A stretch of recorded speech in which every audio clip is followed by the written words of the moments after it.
வாழ்க வளமுடன். நான் உமா srinivasan கண்ணதாசன் வீட்டு கைமண்டுக்கு நான் உங்கள் அன்போடு வரவேற்கிறேன். இன்றைக்கி பண்ண போகிறது நம்ம லஞ்ச் காம்போ தாங்க.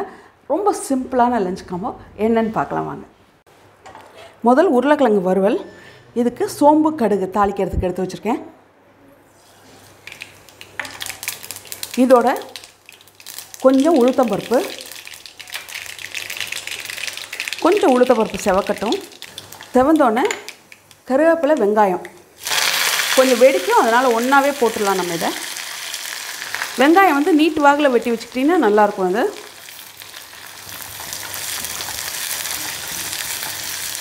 இது கொஞ்சம் வதங்கணும். வெங்காயம் லைட்டாக, ரொம்ப வதங்க வேணாம், லைட்டாக வதங்கிடுச்சு. இதில் தக்காளி, வெங்காயம் வந்து ஒரு 1.5 தக்காளி பெரிய வெங்காயமாக எடுத்து வச்சுருக்கேன். தக்காளியும் அதே மாதிரி 1.5 தக்காளி, பெரிய தக்காளி தான். சின்ன தக்காளியாக இருந்தால் 2 எடுத்துக்கோங்க, ஏன்னா இது மசாலா தான், உருளைக்கிழங்கு மசாலா. இது கொஞ்சம் குழையட்டும். இந்த மசாலாலேயே ஒரு கொஞ்சம் சுருக்குன்னு உப்பு சேர்த்துக்கிட்டா உருளைக்கிழங்குலையும் ஊறிடும் உங்களுக்கு. அதனால் கொஞ்சம் மசாலாவில் உப்பு ஜாஸ்தியாகவே சேர்த்துக்கிறேன்.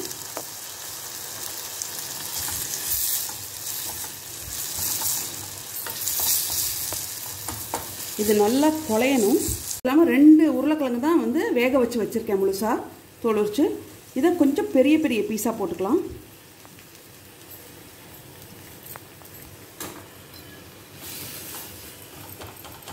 இப்போ மிளகாத்தூள் 1.5 ஸ்பூனும் மஞ்சத்தூள் 1/2 ஸ்பூனும் எடுத்து வச்சுருக்கேன். வெறும் மிளகாத்தூளுங்க. மிளகாத்தூள் 1.5 ஸ்பூன், மஞ்சத்தூள் 1/2 ஸ்பூன். இதை இப்போ நல்லா கொஞ்சம் சுருளை வதக்கிக்கலாம். பாருங்கள், எண்ணெய் வெளியே வந்துருச்சு, அந்த அளவுக்கு வதக்கிட்டேன்.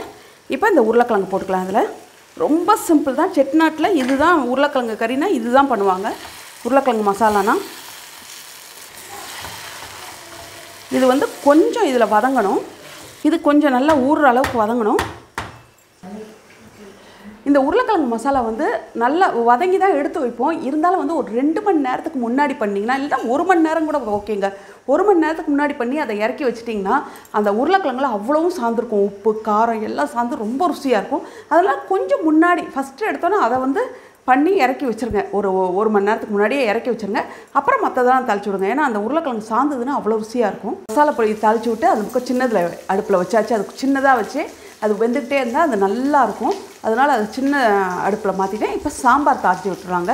மாம்பழ சாம்பார் இன்றைக்கி நம்ம பண்ண போகிறது. 2 ஸ்பூன் எண்ணெய் ஊற்றி கடுகு போட்டிருக்கேன், சோம்பு போட்டிருக்கேன். இப்போ வெங்காயம் ஒரு 15 வெங்காயம் கிட்ட, சின்ன வெங்காயம் முழுசாகவே வச்சுருக்கேன்.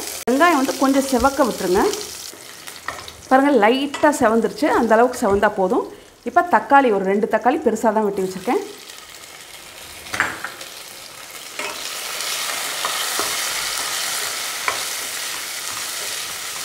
இதோட கொஞ்சம் உப்பு சேர்த்துக்கலாம்.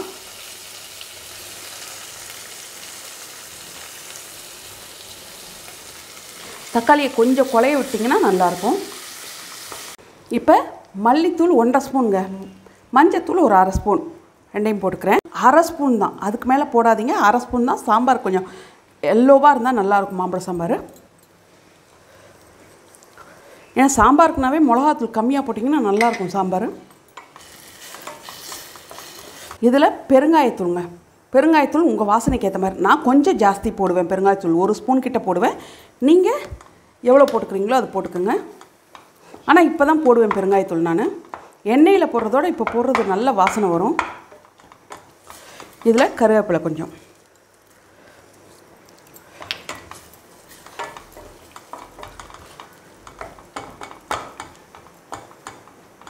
இப்போ இதில் கொஞ்சம் தண்ணி ஊற்றி கொதிக்க விட்டுடலாம்.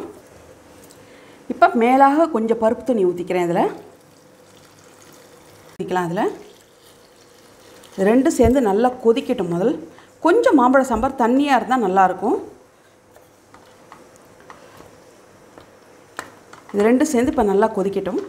உருளைக்கிழங்கு பாருங்கள், நான் சின்னதுலேயே தான் வச்சுருக்கேன்.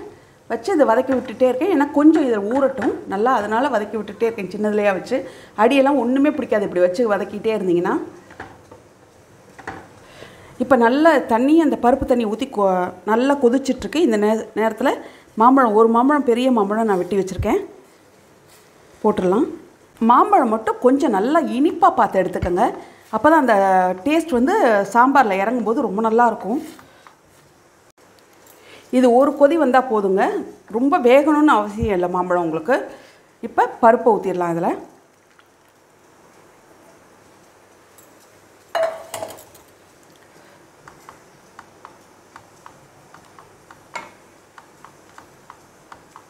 இப்போ இன்னும் கொஞ்சம் இதில் தண்ணி ஊற்றிக்கலாம். ஆனாலும் புளி தண்ணி ஊற்றும் போது உங்களுக்கு சரியாக வந்துடும். இது கொஞ்சம் இந்த பருப்பு கலந்த தண்ணியை கொஞ்சம் ஊற்றிக்கிறேன், அவ்வளோதான். இப்போ உப்பு பத்தலை, கொஞ்சம் அதில் உப்பையும் போட்டுக்கிறேன். உப்பும் கொஞ்சம் போட்டுக்கலாம், ஏன்னா பத்தலை. இப்போ நல்லா இது ஒரு கொதிக்கட்டும். ஒரு பக்கம் சாதம் போட்டேங்க, சின்னதில் உருளைக்கிழங்கு பொரியல் வச்சுட்டேன். இப்போ சாம்பார் கொதிச்சுட்ருக்கு. இது ஒரு கொதி வந்தோடனே கூட்டை தளிச்சு விட்டுறலாங்க. உருளைக்கிழங்கு பொரியல் ரெடி ஆயிடுச்சு. இது பாருங்க, கொத்தமல்லியை போட்டு எடுத்துடலாம். ஏன்னா வந்து ஏற்கனவே மசாலாவை நல்லா சுருளை வதக்கிட்டோம். உருளைக்கிழங்கும் வெந்த உருளைக்கிழங்கு தான், அதனால் ரொம்ப நேரம் இருக்க வேண்டாம். ஆனால் ஓரளவுக்கு வந்து சின்னதாக வச்சே கொஞ்சம் நேரம் வச்சுருந்திங்கன்னா அது ஊறிடும். அவ்வளோதான், இதை இறக்கிடலாம்.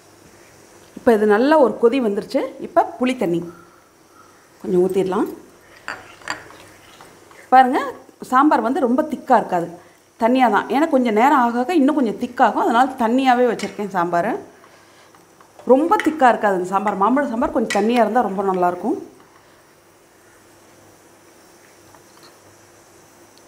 கொதிச்சிருச்சு மாம்பழம். இது இறக்குற சமயத்தில் ஒரு சின்ன பிட்டு மாம்பழத்தை நல்லா கையில் குழச்சி வச்சுக்கோங்க.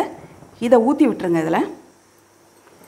ஏன்னா அந்த மாம்பழம் ருசி அந்த சாம்பாரில் இறங்குனுச்சுன்னா அவ்வளோ நல்லாயிருக்கும்.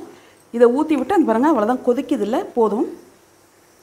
ஒரு கொதி வந்ததுன்னா போதும். இதில் கொஞ்சம் கொத்தமல்லி வைக்கலாம்.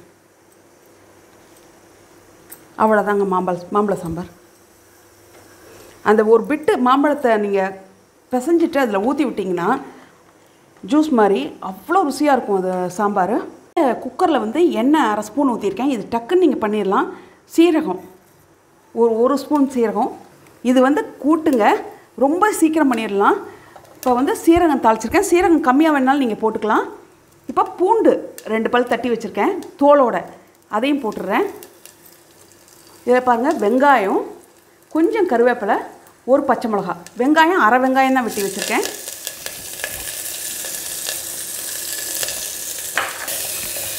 அவ்வளோதான்.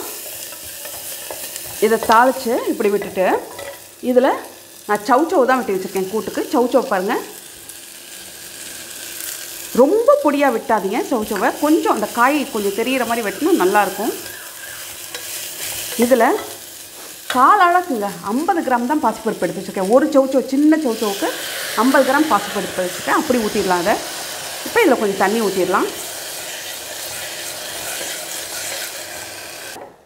ஒரு 1/2 கிளாஸுக்கும் கம்மியாக அந்த பாருங்கள் தண்ணி கொஞ்சம் ஊற்றிக்கோங்க.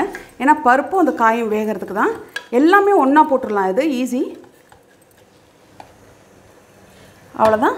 இது கொஞ்சம் உப்பு மஞ்சத்தூள் போட்டு இப்போ குக்கரில் போட்டுடலாம். மஞ்சத்தூள் ஒரு 1/2 ஸ்பூன், 1/2 ஸ்பூனுக்கும் கம்மியாக. அதுக்கு தேவையான அளவு உப்பு. உப்பு மட்டும் ரொம்ப போட்டுறாதீங்க, ஏன்னா வந்து கூட்டு வந்து டக்குன்னு ஜாஸ்தி காமிக்கும் உப்பு உங்களுக்கு. அதனால் கம்மியாக போட்டுக்கோங்க, வேணா அப்புறம் போட்டுக்கலாம். இப்போ மூடி குக்கர் வெயிட் போட்டுடலாம். இப்போ கூட்டு போட்டேன்.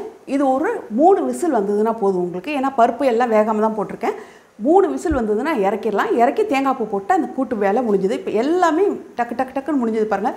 எப்போவுமே வந்து துவரம் பருப்பை ஊற போட்டே வைங்க சாம்பாருக்கு வைக்கிறது. காலையில் எழுந்திரிச்சோன்னே சாம்பார் வைக்க போகிறீங்கன்னு தெரிஞ்சவொடனே துவரம் பருப்பு எவ்வளோ வேணுமோ அதை ஊற போட்டுருங்க. அது மாதிரி கூட்டு வைக்க போகிறீங்கன்னு தெரிஞ்சால் பாசிப்பருப்பை ஊற போட்டுருங்க. இப்படி ஊற போட்டு வச்சுக்கிட்டிங்கன்னா போட்டு எடுக்கிறது ரொம்ப ஈஸிங்க. ஊற வச்சுட்டு காயை மட்டும் வெட்டி வச்சுக்கிட்டிங்கன்னா வேலை வந்து 10 நிமிஷம் இல்லை 15 நிமிஷம் தான். எனக்குலாம் சமையல் பண்ணால் ஒரு 15 நிமிஷம் தான். அந்த காய்கறி எல்லாம் வெட்டி அந்த இடத்த க்ளீன் பண்ணி எல்லாம் பண்ணுறதுக்கு மட்டும் 1 மணி நேரத்துலேருந்து 1.25 மணி நேரம் ஆகும். மற்றது சமையல்ன்றது ரொம்ப ஈஸியான வேலை. இப்போ பாருங்கள், கூட்டு சவுண்டு வந்துருச்சு. இன்னும் 2 சவுண்டு வந்தால் கூட்டு ஆஃப் பண்ணிடலாம். பார்க்கலாம். இப்போ பாருங்கள், கூட்டு 3 சவுண்டு விட்டுட்டு அந்த சவுண்டு எடுத்து விட மாட்டேன், அப்படி விட்டுருவேன். கரெக்டாக பாருங்கள், மலர்ந்த மாதிரி நல்லா வெந்திருக்கு. ரொம்ப தண்ணி ஊற்றினீங்கன்னா தண்ணியாக போயிடும், நல்லா இருக்காது கூட்டு. பாருங்கள் எவ்வளோ நல்லா வெந்திருக்கு பாருங்கள். இதில் இப்போ கொஞ்சம் தேங்காய் பூ வேணாலும் போட்டுக்கலாம். நீங்கள் பால் வேணாலும் ஊற்றிக்கலாம், தேங்காய் பால் வேணாலும். இல்லை தேங்காயும் இல்லை தேங்காய் பாலும் இல்லை வீட்டில் அப்படின்னா சரி பண்ண முடியலன்னா நீங்கள் நார்மல் பால் கொஞ்சம் ஊற்றிக்கலாம். இதில் 1/2 ஸ்பூன் நெய் ஊற்றுறேன் நான். வேணுங்கிறவங்க ஊற்றிக்கோங்க, இல்லைன்னா விட்டுருங்க, வேண்டானா. இந்த கூட்டு நல்ல ஒரு மணமாக இருக்கும் அது. அவ்வளோதான், கூட்டு வேலை முடிஞ்சதுங்க அது.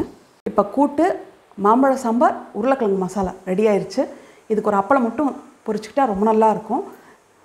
இது உங்களுக்கு கட்டாயம் ரொம்ப பிடிக்கும்னு நினைக்கிறேன். பிடிச்சிருந்தால் லைக் பண்ணுங்கள், ஷேர் பண்ணுங்கள், சப்ஸ்கிரைப் பண்ணுங்கள், பெல் ஐக்கான் மட்டும் கிளிக் பண்ணிடுங்க. வாழ்க வளமுடன்.